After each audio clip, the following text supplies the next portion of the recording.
The limits of quantum computation. Have you ever tried to remember a dream?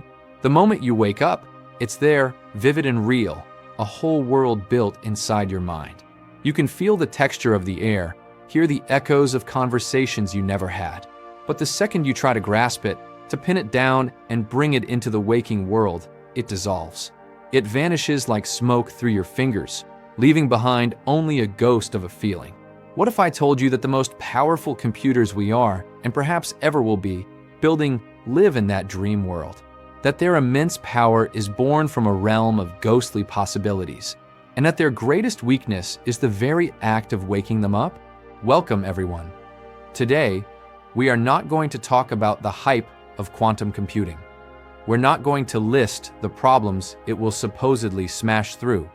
Instead, we are going on a journey to the edge, to the final frontier of this new kind of computation. We are going to explore the most profound and honestly, the most beautiful question: what are the limits of quantum computation? To understand the limits, we first need to truly appreciate the magic. And it is magic. Forget everything you know about a regular computer. Your laptop, your phone, they are like a vast, incredibly well-organized library. Every book is a bit, a 1 or a 0. To find an answer, you march through the aisles, pulling one book off the shelf at a time.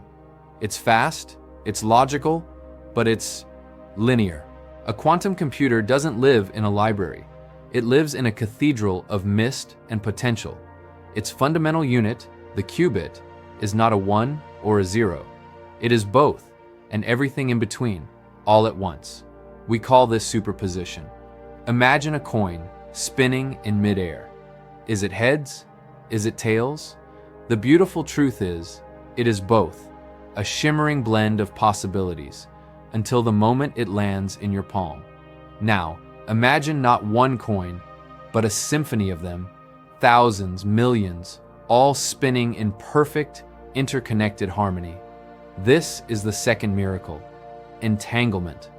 It's a connection so deep, so instantaneous, that if you were to whisper to one coin on one side of the universe, its entangled partner on the other side would know and respond in that very same instant. They are no longer individual coins. They are a single, unified entity, a cosmic dance of information. Put these two ideas together, this ocean of possibility and this ghostly connection, and you have a machine that doesn't check one book at a time. It reads all the books in the library, every single one, simultaneously. It explores every path through the forest at once. It feels the shape of the answer in the darkness, not by stumbling upon it, but by being everywhere, all at once. This is the promise, the siren song of the quantum. It whispers of cracking unbreakable codes, of designing miracle materials atom by atom, of solving the fiendishly complex dances of millions of molecules to create new life-saving drugs. But, and this is the most important part of our story, every cathedral has its walls. Every ocean, its shores. The first and most intimate limit is fragility. This dream state, this symphony of spinning coins, is unbelievably delicate. It exists in a realm of almost nothing, at temperatures colder than the void between galaxies. The slightest intrusion from our warm, noisy, macroscopic world, a stray photon, a vibration through the floor, even the faint background radiation of the universe, is like a thunderclap in this silent cathedral. It shatters the dream. The spinning coins fall. The symphony collapses into a single, boring, predictable note, a 1 or a 0. We call this decoherence. It is the act of waking the dreamer, and it happens in the blink of an eye. Our entire engineering struggle is to keep this dream alive for just a little bit longer, to build quieter and quieter rooms for this slumbering giant, so it can finish its thought before the noise of reality crashes the party. This is a battle against the universe itself, a battle to preserve a whisper in a hurricane. But let's say we win that battle. Let's imagine we can build a quantum computer with thousands, millions of perfectly stable qubits, a vast and resilient mind dreaming its endless dreams. Surely then, it would be omnipotent? Surely, it would be a God machine. This is where we encounter a limit not of engineering, but of reality itself, a limit woven into the fabric of logic. Think of the universe as having two kinds of problems. There are mountains and there are mazes. A mountain is a problem where you need to find the highest peak. You can't always see it, but you can feel the slope beneath your feet. With each step, you can tell if you're going up or down. A classical computer, and even a quantum computer in some cases, can climb this mountain, finding a good, high peak, even if it's not the absolute tallest. A quantum computer is a master mountaineer. It can feel the slope in all directions at once. It doesn't just climb, it flows uphill, finding the highest peaks with an elegance that defies belief.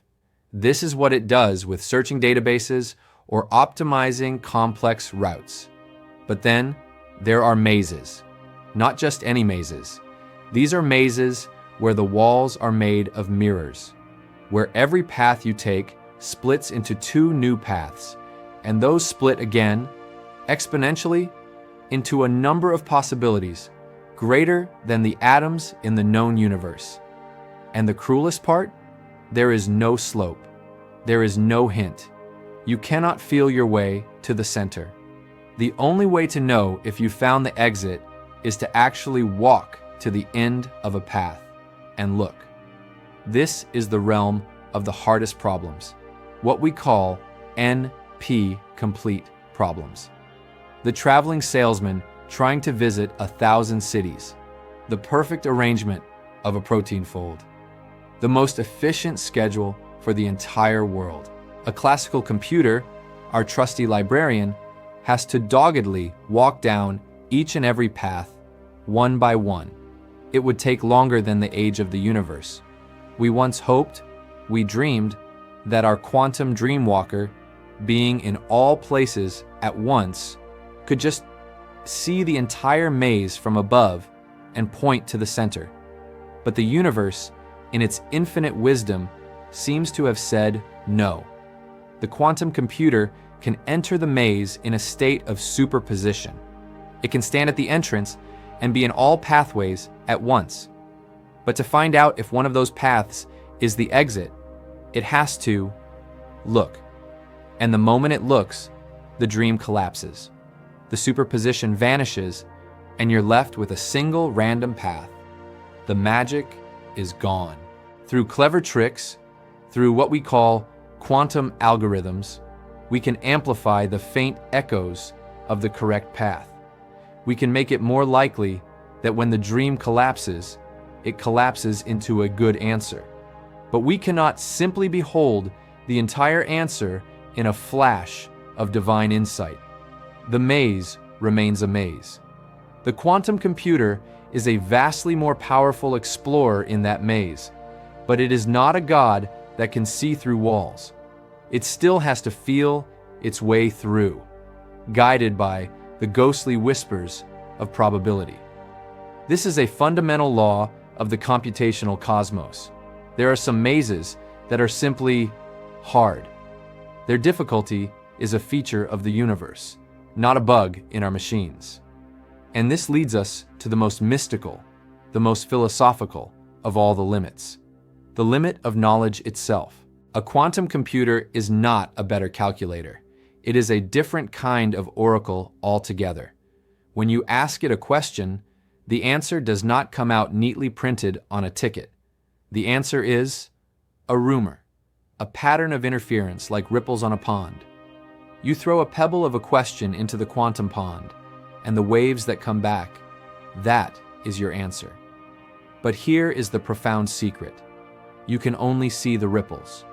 You can never see the pebble, or the pond's bed, or the hidden currents that shape them.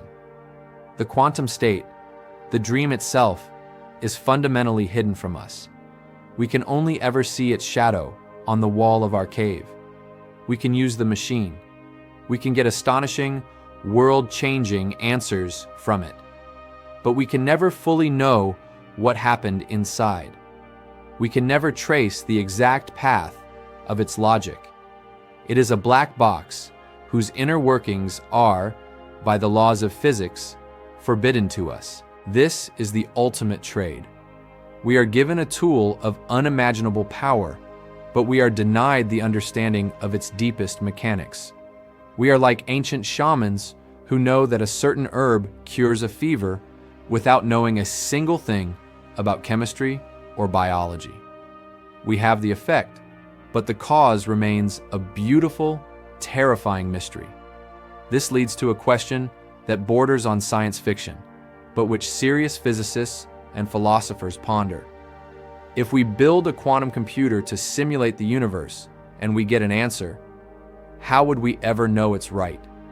If it simulates a new molecule, we can, of course, build it and test it. But if it simulates the birth of a galaxy or a deeper layer of reality, we may have to simply take its word for it. We would be consulting an oracle whose reasoning we cannot follow. And this brings us to the final, ultimate horizon, the cosmic limit. Is there a problem so hard, a question so deep, that not even the most perfect quantum computer in the universe could solve it? The answer, almost certainly, is yes. Think about the universe. A quantum computer is a part of the universe. It is made of the same stuff, obeying the same laws. Can a system contained within the universe ever perfectly simulate the entire universe, including itself, faster than the universe itself unfolds?